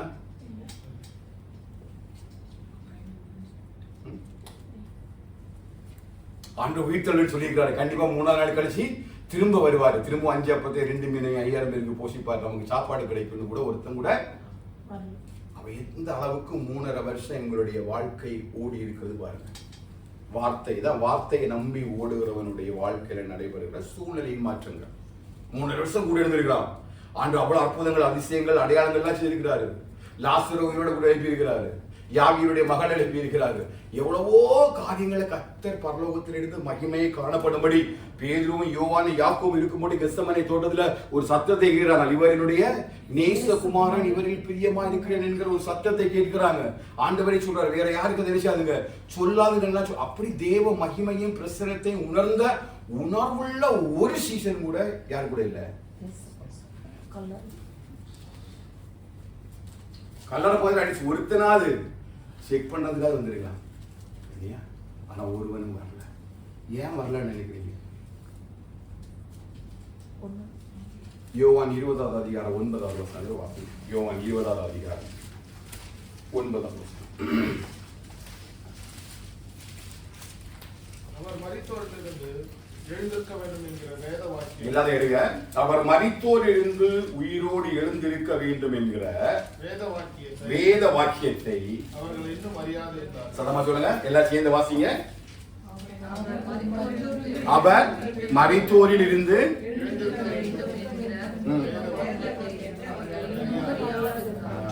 எங்க லேக் ஆகுது, எங்க விசுவாசம் டவுன் ஆகுது, எங்க உயிர்த்துள்ள வல்லமை நமக்குள்ள கிரியை செய்யல, இன்னும் ஏன் ஆண்டவரோட வார்த்தை மேல நம்பிக்கை விசுவாசத்தை நமக்கு இன்னும் வரல அப்படின்னா எதை உணரலன்னா வேத வாக்கியத்தை இன்னும் நம்ம, சத்தமா சொல்லுங்க, வேத வாக்கியத்தை நம்ம உணரல. வேதத்தை வாசிக்கிறோம், நம்ம தியானிக்கிறோம், எல்லாம் ஓகே தான். ஆனா வேத வசனத்தை உணர்ந்து நடக்கிற ஒரு ஆவிக்குரிய வாழ்க்கையை நம்ம வாழ்கிறோமா? உணர்வு இருக்குதா? அதனால தேவன் சொல்றார், பரலோகத்திலிருந்து என்ன செய்யறாரா, உணர்வுள்ள மனுஷன் உண்டோ என்று பார்க்கும்படிக்கு தேவன் மனுபுத்திரரை கண்ணோக்குகிறார். அவர் உயிர் தெளிம்பிட்டாரு, அவர் மரணம் பட்டுட்டாரு, சிலுவையில தன்னுடைய ஜீவனை தந்தார், அவ்வளவு தியாகத்தை தந்தார், எல்லாம் ஓகே தான். ஆனாலும் இந்த ஜனங்களுக்குள்ள இதை உணர்ந்து கொள்ளக்கூடிய உணர்வு இருக்குதா அப்படிங்கிறத பாக்குறாங்க. ஆனா சீஷர்கள் கூட அப்ப சாப்பிட்டாங்க, கூட எல்லா விதமான நியாயப்பிரமாணங்களை கற்றுக்கொண்டாங்க, அற்புதங்களை பார்த்தாங்க, அடையாளங்களை பார்த்தாங்க. ஆனா ஒவ்வொரு இடத்திலையும் அவர் போதித்த அந்த வேத வாக்கியங்களை உணராமல் இருந்தார்கள். வேத வாக்கியத்தை உணராது. அதனால அவர் விதைக்கிற விதையை குறித்து சொன்னார். ஒருவன் விதைக்க புறப்பட்டான், அந்த விதைய உள்ள போயிடுச்சு. அந்த உணர்வில்லாது இருக்கும் பொழுது பொல்லாங்கான விதை எடுத்துட்டான், எடுத்து போய் விடுவான். சீஷர்கள் இன்னும் ஏன் தேவனுடைய மரணத்தை குறித்தும் அந்த உயிர்த்தெழுதலை குறித்தும் அவங்களுக்கு சந்தோஷம் இல்லை அப்படின்னா அவங்களுக்குள்ள வேத வாக்கியத்தை உணர்ந்து கொள்ளக்கூடிய உணர்வுள்ள இருதயம் அவர்களுக்கு உள்ள இல்லை. The focus on not the word of God, the focus on worldly things. உலகத்தினுடைய காரியங்களை குறித்து தான் அவனுடைய நோக்கம் இருந்தது. 1000 பேர் கூடிக்கிறாங்க, இவங்க எப்படி போஜனம் கொடுக்க முடியும், இவ்வளவு ஜனங்கள் வந்துட்டாங்க, எப்படி இவங்களை அனுப்ப முடியும், இந்த சூழ்நிலை என்ன பண்ண முடியும், இங்க என்ன பண்ண முடியும், இங்க எப்படி வாழ்கிறது, இப்படியே ஜனங்கள் they are completely focused on worldly things, not on the word of God. அதனாலதான் கொஞ்சம் கொஞ்சமா இன்னைக்கு ஆவிக்குரிய உலகம் இந்த உணர்வுள்ள இருதயத்தை இழந்து வருகிறது. ஏன் உணர்வுள்ள இருதயத்தை இழந்து வருதுன்னா, நம்ம focus on not word of God. நம்ம கர்த்தருடைய வசனத்தின் மேல நம்முடைய அந்த உணர்வு இல்லாதனால, இல்லையா, தேவ வசனத்தின் மேல உணர்வு வர வர வர வர வாழ்க்கை எப்படி மாறும்? வேற மாதிரி மாறும். பிலிப்பியர் 3வது அதிகாரத்தின் நேரா வந்தீங்கன்னா அப்போஸ்தலனாகிய பவுல் அதை கொலேசிய சபை பிலிப்பியர் சபைக்கு அதை அவர் எழுதியிருப்பாங்க. பிலிப்பியர் 3வது அதிகாரம் 20 வருஷம் வாசிங்க. நம்முடைய குடியிருப்போ பரலோகத்தில் இருக்கிறது. அங்கே இருந்து கர்த்தராய் இருக்கிற இயேசு கிறிஸ்து எனும் இரட்சகர் வர எதிர்பார்த்து கொண்டிருக்கிறோம். அவர் எல்லாவற்றையும் தமக்கு கீழ்ப்படுத்திக் கொள்ள தம்முடைய வல்லமையான செயலின்படியே நம்முடைய அற்பமான சரீரத்தை தம்முடைய மகிமையான சரீரத்திற்கு ஒப்பாக மறுரூபப்படுத்துவார். நம்முடைய குடியிருப்பு எங்க இருக்குது? பரலோகத்தில் இருக்கிறது. Those who are focusing on word of God, அவங்க எப்பொழுதும் அந்த வார்த்தையை சுதந்தரித்துக் கொள்ள வேண்டும், அந்த வார்த்தைக்குள்ள உணர்வுக்குள்ள பிரகாசிக்க வேண்டும் என்கிற அந்த உணர்வுள்ள இருதயத்தோடு கூட ஓடும் பொழுது they are completely focusing on heaven. நம்ம எதுக்கு மேல ஆசையா, எதுக்கு மேல விருப்பமா, எதுக்கு மேல தாகமா இருக்கிறோம் என்பதை எப்படி கண்டுகொள்ள முடியும்னா, நம்முடைய தேடல்களை குறித்தே நம்ம அறிந்து கொள்ள முடியும். ஆனா சீஷர்கள் மற்ற எல்லாவற்றையும் தேடினார்களே தவிர இவங்களுடைய focusing on not word of God, கர்த்தருடைய வார்த்தையை உணர்ந்து கொள்ளக்கூடிய உணர்வும் அந்த அறிவையும் அவங்க பெருக்கிக் கொள்ள சித்தம் இல்லாதனாலதான் கடைசி நாட்களில் தேவன் 40 நாள் அளவும் அவர் உயிரோடு இருந்து தன்னை உயிரோடு இருக்கிறவர்களாக பல திஷ்டாந்தங்களின் மூலமாக சீஷர்களுக்கு வழங்கப்பட்டார். இந்த வேத வசனத்தில் உணர்ந்து அந்த வேத வசனத்தை அறிந்து அதன் மேல தாகத்தோடு கூட அதன் மேல போக்கஸ் பண்ணி அவங்க வாழ்ந்திருந்தாங்க அப்படின்னா இவ்வளவு பெரிய நாட்கள் அவர்களுக்கு தேவைப்பட்டிருக்க அவசியம் இல்லை. ஆனா 40 நாள் அளவும் தேவன் முழுவதுமாக என்ன பண்றார்? தான் உயிரோடு இருக்கிறவராகவே அந்த சீஷர்களுக்கு காண்பிக்க வேண்டிய சூழ்நிலைக்கு தள்ளப்படுகிறார். காரணம் உண்டு, அவள் வேத வாக்கியங்களை உணராதிருந்தார்கள். இன்றைக்கு சபைகள் ரட்சிப்பின் வல்லமையையும் அந்த உயிர்த்தெழுதலின் வல்லமையும் ஆவியினுடைய வல்லமையும் தங்களுடைய ஆவிக்குரிய வாழ்க்கையையும் பரலோக ராஜ்யத்துக்குரிய தேடலையும் இழந்து போவதற்கு காரணம் என்ன அப்படின்னா, அவங்களுடைய தேடல் நாட் ஆன்வர்ட் ஆஃப் காட். வசனத்தை தேடுகிற ஒரு மனுஷனால மட்டும்தான் சொல்ல முடியும், எங்களுடைய குடியிருப்பு பரலோகத்தில் இருக்கிறது, அங்கே ஒரு தேவன் இருக்கிறார், அவர் வருகிற வரையிலும் நாங்கள் அவருக்காக காத்து கொண்டிருக்கிறோம்.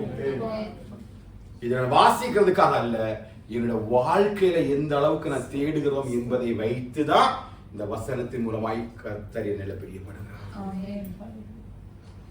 சீஷர்களுக்கு உணர்வில்லாத ஒரு சீஷர்களாய் ஓடிவிட்டார்கள். நிறைய நாட்கள் எடுத்தது. அவ்வளவு தூரம் வசனத்தை உணர்வில்லாத ஜனங்களாக ஓடுகிறார்கள். அப்ப ஒரு நாளும் தேவனுடைய சபை வேத வாக்கியங்களை உணர்வில்லாமல் நினைச்சக்கூடாது, படிக்க. ஒவ்வொரு வசனத்திலையும் வார்த்தையிலையும் உணர்வுள்ள வாக்கியங்களாக தான் தெய்வம் நமக்கு என்ன செய்திருக்கார்? எழுதி தந்திருக்கார். அதுதான் பவுல் அழகா மறுபடியும் அதே பிலிப்பியர் 3வது அதிகாரத்துல 9, 10, 12 வசனங்களை வாசிக்க பார்க்கலாம். நான் கிறிஸ்துவை ஆதாயப்படுத்திக் கொள்ளும்படிக்கும் நியாயப்பிரமாணத்தினால் வருகிற சுயநீதியை உடையவனாயிராமல் கிறிஸ்துவை பற்றும் விசுவாசத்தினால் வருகிறதும் விசுவாசம் மூலமாய் தேவனால் உண்டாயிருக்கிறதுமான நீதியை உடையவனாயிருந்து கிறிஸ்துவுக்குள் இருக்கிறவன் என்று காணப்படும்படிக்கும். தெளிவாக கவனிக்கணும். 10வது வசனத்தை கரெக்டா நீங்க வாசிங்க. இப்படி நான் அவரையும் அவருடைய உயிர்த்தெழுதலின் வல்லமையையும் அவருடைய பாடுகளின் ஐக்கியத்தையும் அறிகிறதற்கும் அவருடைய மரணத்திற்குப்பான மரணத்திற்குள் உள்ளாகி எப்படியாயினும் நான் மரித்தோரிலிருந்து உயிரோடு எழுந்திருப்பதற்கு தகுதியாகும் படிக்கும் அவருக்காக எல்லாவற்றையும் நஷ்டம் என்று விட்டேன், குப்பையுமாக எண்ணுகிறேன். சொல்லுங்க. ஒரு தேவ மனுஷன், ஒரு அப்போஸ்தலன் தன்னுடைய வாழ்க்கையில் இருக்கிற மோஸ்ட் லீஸ்ட் பிரீசியஸ் ஒரு எக்ஸ்பெக்டேஷன் வைக்கிறார். பெரிய ஒரு அப்போஸ்தலன், அதிகமா நிருபங்களை சபைகளை நிறுவின ஒரு தேவ மனுஷன், தேவனுக்காக வாழ்ந்த ஒரு மனுஷன், அநேக மிஷனரி எழும்பப்பட்டிருந்தவன் எழுதுறாரு, என் வாழ்க்கையில ஒன்னே ஒண்ணுதான், என்ன அப்படின்னா அவருடைய மரணத்துக்குள்ள நான் ஒப்புவதாகி. இதுதான் அந்த வேத வாக்கியங்களை உணர்ந்து கொண்டு நடக்கக்கூடிய ஒரு சபை, ஒரு தேவ மனுஷன். ஒரு சீசன் என்று அழைக்கிறோம். என்ன சொல்ல பாருங்க, இப்படி நான் அவரையும் அவருடைய உயிர்த்தெழுதலினுடைய வல்லமை. உயிர்த்தெழுதலுக்குள்ள என்ன வைக்கப்பட்டிருந்தது? என்ன வல்லமை இருந்துச்சு? யாருடைய வல்லமை இருந்துச்சு? இப்ப 2 கொரிந்தியர் வாருங்க, 2 கொரிந்தியர் நிருபம் 13வது அதிகாரம் 4வது வசனம் வாசிங்க. ஏனெனில் அவர் பலவீனத்தால் சிலுவையில் அறையப்பட்டிருந்தும் தேவனுடைய வல்லமையினால் பிழைத்திருக்கிறார். அப்படி நாங்களும் அவருக்குள் பலவீனராயிருந்தும் உங்களிடமாய் விளங்கிய. ஏனெனில் அவர் பலவீனத்தால் சிலுவையில் அறையப்பட்டவராயிருந்தும் தேவனுடைய வல்லமை. யாருடைய வல்லமையினால பிழைத்திருக்கிறார்? தேவனுடைய வல்லமை. அப்போ நான் அவரையும் அவருடைய உயிர்த்தெழுதலின் வல்லமையையும், அந்த உயிர்த்தெழுதல் வல்லமை எங்க வந்துச்சு? பிதாவாகிய தேவனில் வந்துச்சு. தேவன் தம்முடைய ஒரே பேரானாகிய குமாரனை எழுப்புவதற்கு தம்முடைய மகிமையையும் வல்லமையையும் அங்கே வெளிப்படுத்தினார். அப்ப அந்த வல்லமையை நான் உணர்வதற்காக நான் இப்ப இயேசு கிறிஸ்துவை அறியணும். எதற்காக இந்த பூமியில் வந்திருக்கிறார்? அவருடைய சுவிசேஷத்தை குறித்து அறிகிற அறிவை அடையணும். அதுக்கப்புறம் அந்த உயிர்த்தெழுதலுடைய வல்லமையை அறியணும். அதுக்கப்புறமா எப்படியாகிலும் அவருடைய பாடுகளின் ஐக்கியத்தை அறிகிறதற்கும் அவருடைய மரணத்துக்கு ஒப்பான மரணத்துக்கு ஒப்பாகி எப்படியாயினும் நான் மரித்தோரிலிருந்து உயிரோடு எழும்புவதற்கு தகுதின்னு ஒண்ணு இருக்குங்க. எல்லாரும் மரணத்தை என்ன செய்ய முடியாது? முடியுமா? எல்லாரும் நினைக்கிறாங்க ஒரு நொடி பொழுதில் மறுரூபமாகவும் மகிமையில பிரவேசி. அழகா வசனம் சொல்லுது, இனி வெளிப்படும் பாடுகள் இக்காலத்து பாடுகளுக்கு ஒப்பானவைகள் அல்ல.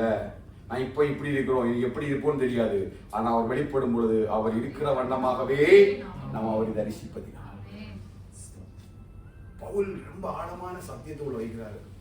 நம்ம ஏதோ உயிர்த்தெழுதல் நடந்த உடனே இன்னைக்கு உலகம் உயிர்த்தெழுதல் வெள்ளமேல பாதிச்சதை இயேசு கிறிஸ்து உயிர்த்தெழுந்தார் அப்படி சொல்லிக்கிட்டே போறாங்க.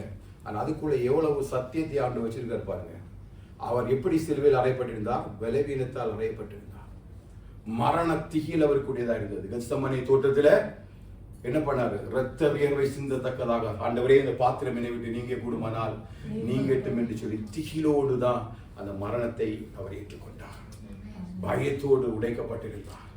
ஆனா தேவன் சிலுவையிலே அவரை பலப்படுத்தினார். ஒரு பரிசுத்த வல்லமை அவர் மீது இறங்கிட்டு, எப்படி இந்த குழந்தை உருவாக்கப்படும் பொழுது ஒரு பரிசுத்த வல்லமை இறங்கி மரியாதையுடைய கற்பத்தில் அந்த குழந்தை உருவாக பலனளித்ததோ அதே தேவனுடைய வல்லமை மறுபடியும் தேவன் சிலுவையில் அந்த தேவகுமாரனாகிய தம்முடைய கிறிஸ்து மேல வைச்சார். ஹல்லேலூயா.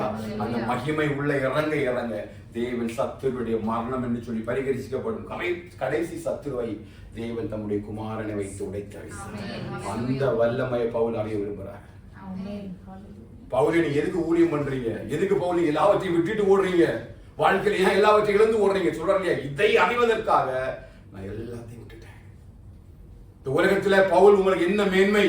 அப்போஸ்தலனாகிய பவுலே ஒரு வாழ்க்கையில மிகப்பெரிய ஒரு விருப்பம் என்ன? நீங்க எதை பார்க்க நீங்க ஆசையா இருக்கிறீங்க? இவ்வளவு எல்லாவற்றையும் விட்டு ஊழியம் பண்றீங்களேன்னு கேட்கும் பொழுது ஒன்னே ஒன்று சொல்றாரு, எனக்கு ஒரு தகுதி வேணும். அவ்வளவு உயிர்த்தெழுந்த வல்லமையில நான் பங்கடையணும்.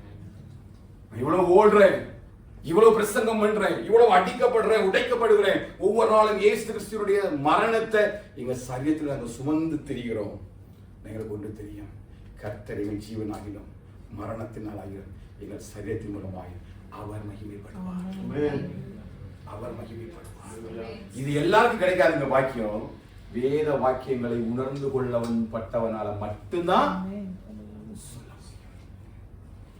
பவுலை பார்த்தா என்ன சொல்லுவாங்க? பைத்தியக்காரன் சொல்லுவாங்க. ஏன்? தன்னோட வாழ்க்கையில் இருக்கிற எல்லா செல்வங்களையும் சம்பாத்தியங்களையும் எல்லாவற்றையும் விட்டு இழந்து விட்டு, தம்பி நீ எதுக்கு இதெல்லாம் நீ இழந்து ஓடுறீங்கன்னு கேட்டா ஒன்னே ஒன்று சொல்றான், எனக்கு ஒரு தகுதி வேணுங்க. என்ன தகுதினா, அங்க நான் எழும்புவதற்கு ஒரு தகுதி எனக்கு வேணும். அவ பவுலுடைய எல்லா செல்வத்தையும் ஒரு பக்கம் வச்சுட்டு இன்னொரு பக்கம் அவனுடைய வேத வசனத்தை இங்க வச்சீங்கன்னா அவன் நிச்சயமா சொல்லுவான், ஒரு பொழுது இது ஈக்குவல் அல்ல. ஏன்னா வேத வாக்கியங்களை உணர்ந்தவனால மட்டும்தான் சொல்ல முடியும். கிறிஸ்துவை அறிகிற அறிவின் மேன்மைக்காக எல்லாவற்றையும் what I love to know you, நான் எதை விட்டு இருக்கிற ஆண்டவர் அறிகிற அறிவுக்காக. அதான் பாருங்க, உயிர்த்தெழுதலில் எழும்பும்படியா, அவருடைய பாடலில் ஐக்கியத்தில் பங்குபடும்படியா, அவருடைய வாழ்க்கையோடு கூட வாழும்படியா எந்த காரியத்தை நான் தேவனுக்காக விட்டுட்டு ஓடுறேன்? What I lost for him to know more. முழுவதுமாக அறிபடியா. இதுதான் ஆண்டவர் சொன்னாரு. சீஷர்களால் என்ன செய்ய முடியல, உணர்ந்து கொள்ள முடியல. பேதுரு கேட்கிற, ஆண்டவர் எல்லாவற்றையும் விட்டுட்டோமே, அவனுடைய எண்ணம் எங்க இருக்குது? எல்லாம் போச்சுது, ஒண்ணுமே இல்ல. இப்படி தனி காட்டுல விட்டுட்டு போட்டீங்கன்னா நாளைக்கு டீ குடிக்க கூட ஒருத்தர் டீ கூட வாங்கி தர மாட்டான். இல்ல ஆண்டவரே அப்படின்னு போயிட்டு ஏன்னா இதுதான் அவன் வாக்கியத்தை அறியாததுனால. ஆனா 5 அப்பத்தை 2 மீனை வச்சு 5000 பேருக்கு போஷித்தா இருக்கிற கணக்கு அவனுக்கு தெரியும். கூட இருந்து சகல அற்புதங்களையும் அதிசயங்களையும் பார்த்தவன் தான் ஒரு சாய்க்கு வழி கேட்கிறான் போய், ஆண்டவரே ஒரு டீக்காது தர மாட்டீங்கள. ஆனா பாருங்க அப்போஸ்தலனாகிய பவுலை பாருங்க, அவன் எல்லாவற்றையும் தைரியமா சொல்றான். அவரை அறிகிற மேன்மைக்காக, இந்த வசனத்தை அறிகிறதுக்காக, அவரோடு கூட பங்கடையும்படி, எதுக்கு? மரணத்துல பங்கடையும்படிக்கு. அப்படி ஒரு தகுதி இருக்குன்னா நான் எல்லாத்தையும் விட்டுட்டு அந்த ஒரு தகுதிக்காகவே நான் ஓடுவதற்கு வாழ்க்கையை ஒப்புக்கொடுக்கிறேன். அவன் வசனத்தை உணர்வுள்ள வார்த்தையா நம்ம எடுத்து வாழ ஆரம்பிக்கும் பொழுதுதான் இந்த உயிர்த்தெழுதல் நமக்குள்ள சந்தோஷத்தை தரும். உணர்வில்லாத வேத வாக்கியங்கள் நிச்சயமா சந்தோஷம் என்கிற வெளி தோற்றத்தை தருமே தவிர அது துக்கத்துக்குள்ளதை நம்மளை கொண்டு போய் சேர்க்கும். சீஷர்கள் அதை அறியாதனால்தான். ஒருவேளை சீஷர்கள் வேத வாக்கியங்களை அன்றைக்கே உணர்ந்து அறிந்திருந்தால் ஆனால் நிச்சயமா இன்னும் அதிகமாய் கர்த்தரை வைத்து பெரிய காரியங்களை செய்திருக்க முடியும். பவுல் சொல்றாரு, இந்த இடத்துல தான் கர்த்தர் செய்றாரு, அவரை அழைக்கிறதை பார்க்க முடியும். சில வாக்கியங்களை மட்டும் காமிக்கூடிய ஏன் இது இன்றைக்கு தடைப்படுது பார்த்தீங்கன்னா 2 கொரிந்தியர் 4ஆம் அதிகாரம் 4ஆவது வசனம் வேகமா வாசிங்க. 1-2 ரெஃபரன்ஸ் பண்ண சொல்லி நான் சொல்லிட்டு முடிச்சேன். 2 கொரிந்தியர் கிறிஸ்துவின் மகிமையான சுவிசேஷத்தின் ஒளி. ஒரே அதுக்கு முன்பதாக ஒரு வருஷம் வாசித்தாங்க போலாம். எபேசியர் 1:19 வாசிங்க, அப்படின்னு கொஞ்சம் கிளியரா நான் எடுத்து போக முடியும். எபேசியர் 1:19 தாம் கிறிஸ்துவை மரித்தோரிலிருந்து எழுப்பி அவரிடத்தில் நடப்பித்த அந்த பலத்த சத்துவத்தின் வல்லமையின்படியே விசுவாசிக்கிறவர்களாகிய நம்மிடத்திலே காண்பிக்கும் தம்முடைய வல்லமையின் மகா மேன்மையான மகத்துவம் இன்னதென்றும் நீங்கள் அறியும்படிக்கு அவர் உங்களுக்கு பிரகாசமுள்ள மனக்கண்களை கொடுக்க வேண்டும் என்றும் வேண்டிக் கொள்கிறேன். பாருங்க, இந்த மனக்கண்கள் சரியா இல்லாதனாலதான் இந்த சீஷர்களால் என்ன பண்ண முடியல, இந்த வேத வாக்கியங்களை அறிந்து கொள்ள முடியவே இல்லை. இதை யார் சொன்னா? ஆண்டவரே சொல்றாரு. அதை வாசிங்க. லூக்கா 24ஆம் அதிகாரம் 45-47 ரெஃபரன்ஸ் எழுதி வச்சிருங்க, நீங்க இப்போ தியானிங்க. பாருங்க, லூக்கா 24:45-47 வாசிங்க. அப்பொழுது வேத வாக்கியங்களை அறிந்து கொள்ளும்படி அவருடைய மனதை அவர் திறந்து அவர்களை நோக்கி. பாருங்க, இங்க யார் திறக்கிறா? இயேசப்பா திறந்த பிறகுதான் யாருடைய கண்கள் திறக்கப்படுது? சீசருடைய கண்கள். அதுவரை உங்களால என்ன செய்ய முடியல, இந்த காரியத்தை உணர்ந்து கொள்ள முடியவே இல்லை. அதனால அவர் முன்னாடி போய் நின்று போறதுனால நம்ப முடியல. எத்தனை முறை போய் நிற்கிறாரு, கதவை திறந்து உங்களுக்கு சமாதானம் உண்டாகட்டும் என்று சொன்னால் அவங்க பயந்து அலறாங்க. தோமா சொல்றான், no no I never believe, I want touch him, I want see. எல்லாம் காட்டுறாரு. தோமாட்ட சொல்றாரு, கண்டு விசுவாசப்பனை காட்டிலும் காணாமல் விசுவாசியோட பாக்கியவான்கள். அப்ப அந்த அளவிற்கு தான் இவங்களுடைய விசுவாசத்தினுடைய கண்கள் திறக்கப்பட்டிருந்தது.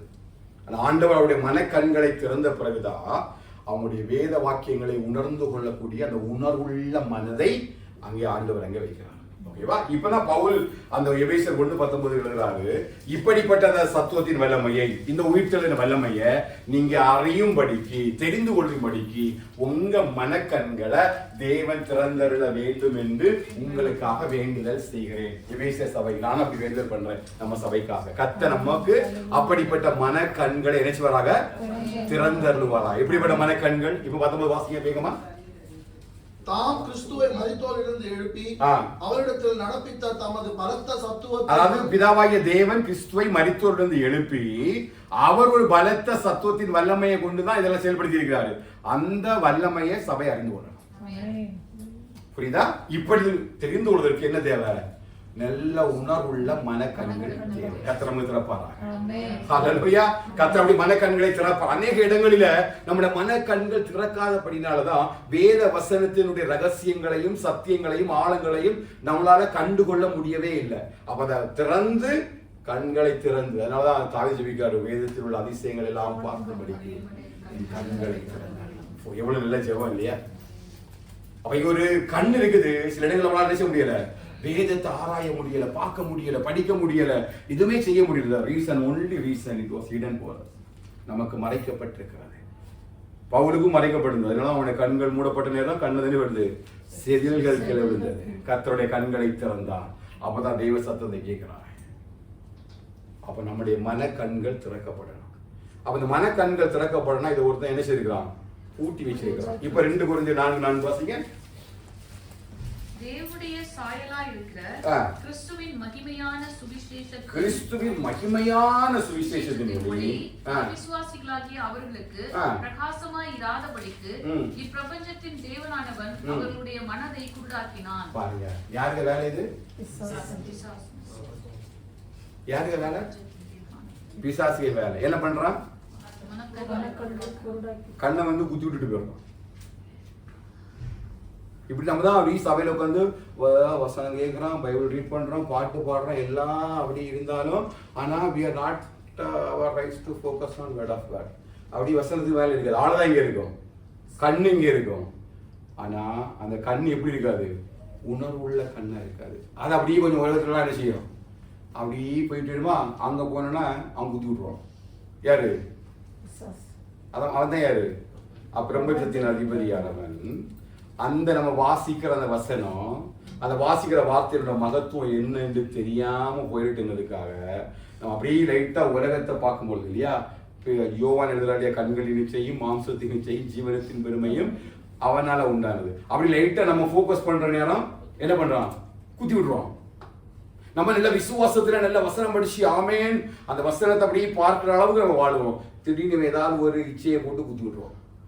அப்போ கண்ணுக்கு முன்னாடி எது நிற்குன்னு கேட்டீங்கன்னா உலகத்தின் இச்சை நிற்குது. அதுக்கு உள்ளாடிதான் வசனம் இருக்குது. அதை நீ பார்க்கணும்னா இதை திறக்கணும். அதான் பவுல் சொல்றாரு, எபேசு சபைக்கு இது தேவை, அதுக்காக நான் சபைக்கு நான் ஜெபிக்கிறேன். இதுக்குதான் தாவீது ஜெபித்தார். ஆண்டவரே வேதத்தில் உள்ள அதிசயம், எங்க அதிசயம் என்னோட அதிசயம் ஃபுல்லா உலகத்துல தான் இருக்குது இல்லையா? அது உலகத்துல என்ன பண்ணலாம், உலகத்துல எப்படி பண்ணலாம், உலகத்துல எப்படி வாழலாம், உலகத்துல எப்படி மேன்மையாக இருக்கலாம், எல்லாமே போக்கஸிங் அப்படிதான் இருக்கு. மற்றவங்களை பார்க்கும் பொழுது, நம்மளோட குடும்பங்களை பார்க்கும் பொழுது, நண்பர்களை பார்க்கும் பொழுது, நம்ம கூட வேலை பார்க்கிறவங்களை பார்க்கும் பொழுது, மற்றவர்கள் செய்யலாம் பார்க்கும் பொழுது, இதை போல நம்ம செய்தா என்ன, நம்ம இப்படி மாறிடலாமா, நம்ம இப்படி வாழ்ந்துடலாமா? No, we are not called for that. We have a call for separation. வேற ஒரு இடத்துக்கு அழைச்சிருக்காரு. நீ அவங்கள போல வாழும்படி கர்த்தர் என்ன செய்யல, அவங்கள போல ஓடுபடி ஒண்ணு கர்த்தர் நினைக்கல. உன்னுடைய அழைப்புக்கு ஒரு பர்பஸ் இருக்குது. கர்த்தர் தெய்வ சித்தத்துக்கு தான் அழைச்சிருக்க. நீ அவனை போலனா வாழ போனானா ஒரு பிரச்சனை கிடையாது. என்ன பண்ணுவான்? நம்மளால லைட்டா குத்தி விட்டுருவான்.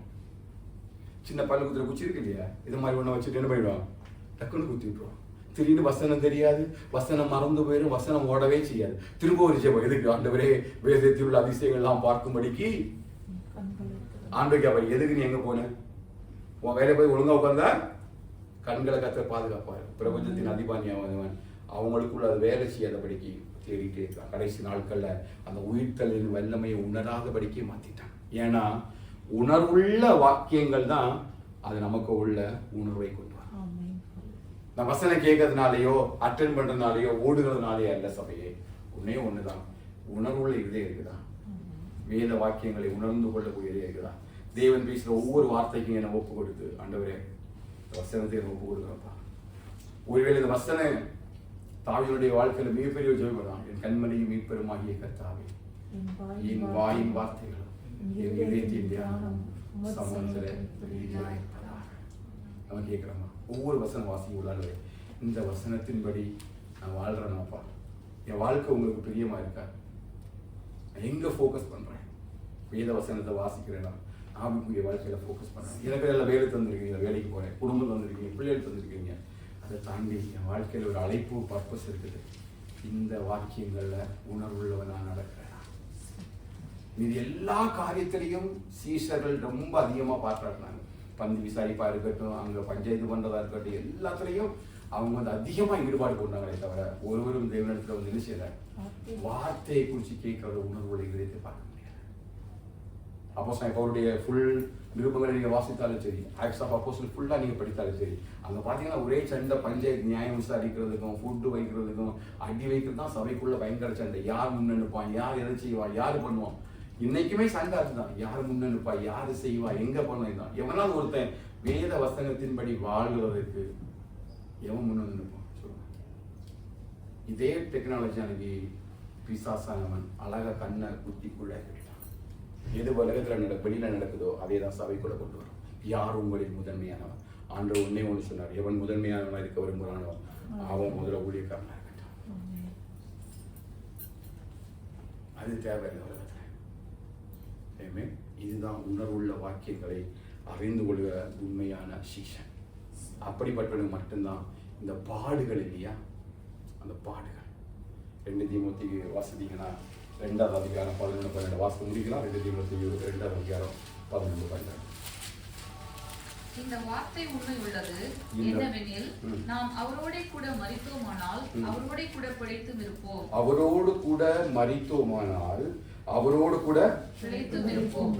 அவரோட கூட பாடுகளை சகித்தோமானால் அவரோட கூட ஆளுகையும் செய்வோம். அவரோடு கூட ஆளுகை செய்வோம். எப்படின்னா எப்போ ஆளுகை செய்கிறது முக்கியம். என்ன பண்ணணும்? என்ன பண்ணணும்? பாடுகளை சகிக்கணும். எல்லாராலும் பாடுகளை சகிக்க முடியுமா? எத்தனை பேர் பாடுகளை சகிப்பீங்க? ஒருவேளை பாடு சகிக்கிறதுக்கு நான் ரெடினா எத்தனை பேர் வருவீங்க? அடிவாங்க எத்தனை பேர் ரெடி? கர்த்தருக்காக யோசிப்போம். குடும்பம், பிள்ளைகள், குடும்பம், பிள்ளைகள் இதெல்லாம் தான் இருக்கு. முன்ன வந்து இருக்கும், ஐயோ என் பிள்ளை என்ன பண்றது, என் குடும்பத்தை என்ன பண்றது, நாளைக்கு ஒண்ணுமே இல்லையே. போய் எந்த அளவுக்கு நம்ம இன்னும் வசனத்தை உணர்வுவாய் மாற்ற வேண்டும். மிஷனரிஸ் எல்லாம் இப்படிதானே விட்டுட்டு வந்தாங்க. யாருமே எதையும் என்ன செய்யலை. அவங்களுக்கு குடும்பம் இருந்தது, அவங்களுக்கு பிள்ளைகள் இருந்தது, எல்லாமே இருந்தது. 300 வருஷம் தேவனோடு சஞ்சரித்த ஏனோக்குக்கும் குடும்பம் இருந்துச்சு, பிள்ளைகள் இருந்துச்சு, பேர பிள்ளைகள் இருந்துச்சு. ஆனால் எல்லாவற்றையும் விட்டுட்டு தேவனுடைய சமூகத்தில் நிற்பதற்கு நேரங்களை ஒதுக்கி தான் வாழ்ந்தார்கள். எலியா நம்மை போல ஒரு சாக்கு போக்கு நம்ம தேவ சமூகத்தில் சொல்ல முடியாது. அவரோடு கூட பாடுகளை சகித்தோமானால் தான் அவரோடு கூட ஆளுகை செய்ய முடியும். யாரு பாடு சகிக்க முடியும்னா, இந்த உணர்வுள்ள அந்த வேத வாக்கியங்களை எவன் புரிந்து கொண்டானோ அவனால் தான் பாடுகள் சகிக்க முடியும். ஆவிக்குரிய வாழ்க்கை என்பது ஏதோ நல்ல புல்தரையில் நடக்கிற வாழ்க்கை அல்ல, முட்கள் மீறல் இருக்கிற வாழ்க்கை. ஏன்னா இந்த பூமி நம்ம சொந்தம் அல்ல, பரலோகம் தான் நம்முடைய சொந்தம். இந்த பூமியில் நம்ம வாழ வாழ ஒவ்வொரு நாளும் இந்த பிரபஞ்சத்துக்குரிய அதிபதியானவன் நம்மை அடக்கி ஆளுவதற்கு அவன் அநேக கிரிகள் நமக்கு எதிராக விளாசுவான், நமக்கு எதிராக அம்புகளை வைத்து எய்வான். ஆனால் நிச்சயமாய் கர்த்தர் அந்த எல்லா சூழ்நிலையும் மாற்றி கர்த்தர் நிச்சயமாய் நடத்துவார். ஆண்டவர் சொன்னார், பலன் கொடுங்கள், திடன் கொடுங்கள், உலகத்தில் உங்களுக்கு உபத்திரமும் உண்டு. ஆமே, நான் உலகத்தை நம்மளால ஜெயிக்க முடியும். எப்படின்னா இந்த உயிர்த்தலுடைய வல்லமை, இந்த உயிர்த்தலுடைய வல்லமையும் அதை அறிகிற உணர்வுள்ள வேத வாக்கியங்களின் உடையவளாக இருந்தால் நிச்சயமாக பெரிய மேன்மையை கர்த்தர் நம்முடைய சபைக்கு இந்த நாட்களே தந்தல்வாராங்க. அந்த வாரம் ஃபுல்லா ஜெபிங்க. ஆண்டவர் எப்படி ஆகிலும் உயிர்த்தலின் வல்லமையில நாங்கள் தகுதி உள்ளவரும். பவுலே தகுதிக்காக ஜெபிக்கிறார்னா நம்ம எல்லாம் ஜெபிப்பதற்கு கூட தகுதி கிடையாது. அவர் இவ்வளவு தூரம் தேவனுக்காக எல்லாவற்றையும் விட்டுட்டு ஊழியம் செய்துட்டு ஒரு ஜெபத்தை வைக்கிறாரு பிலிப்பி சபைக்காக. ஆண்டவரே என்ன பார்த்துடுங்கப்பா அப்படின்னு சொல்றாரு. நம்ம எதை விட்டோம்?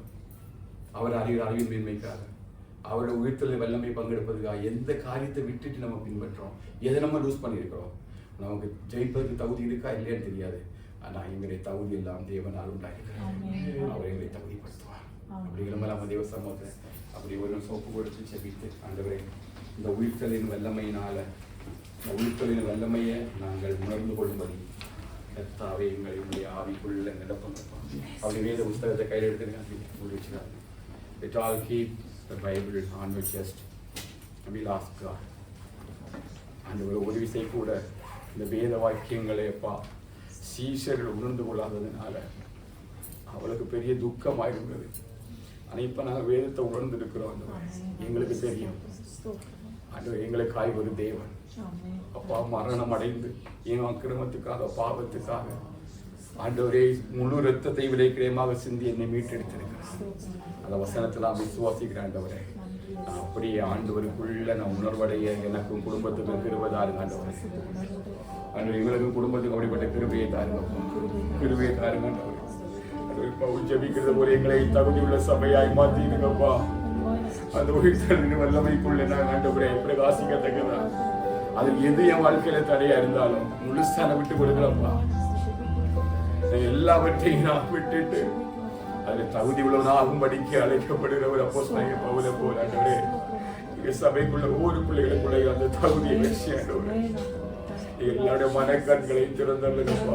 ஆண்டவரையோட மகத்துவங்களை அறியும்படி ஆண்டவரே நீங்க மனக்கண்கள் எல்லா சபைக்குள்ள திறந்தவரே ஒவ்வொருவருக்கும் அப்படிப்பட்ட கிருபைகளை இறக்கங்களை தந்து தேவனாகிய கர்த்தர் நீங்க வழி நடத்துங்க ஆண்டவரே. துதிக்கிறோம்ப்பா, துதிக்கிறோம் ஆண்டவரே. ஆண்டவரே எல்லா சூழ்நிலையிலும் ஆண்டவரே உணர்வுள்ள இதயத்தோடு கூட இந்த வசனங்களை வாசித்து ஆண்டவரே ஒவ்வொரு சூழ்நிலையிலும் ஆண்டவரே இந்த வேத வசனத்தோடு ஒன்றி வாழத்தக்கதாக கத்திரிகளை கிருபை தரும்படியாக வேதத்தில் உள்ள மகத்துவங்கள் எல்லாம் பார்க்கும்படி ஆண்டவரே கிருபையாய் தந்தபடியாக வேதத்தில் உள்ள அதிசயங்களை பார்க்கும்படிக்கு என் கண்கள் திறந்தருளோ. வேதத்தில் உள்ள அதிசயங்களை பார்க்கும்படிக்கு என் கண்கள் திறந்தருளோ. உமது பிரமாணங்கள் மேல் மனமகிழ்ச்சியாயிருப்பே. உமது பிரமாணங்கள் மேல் மனமகிழ்ச்சியாயிருப்பே. உமது வசனங்களை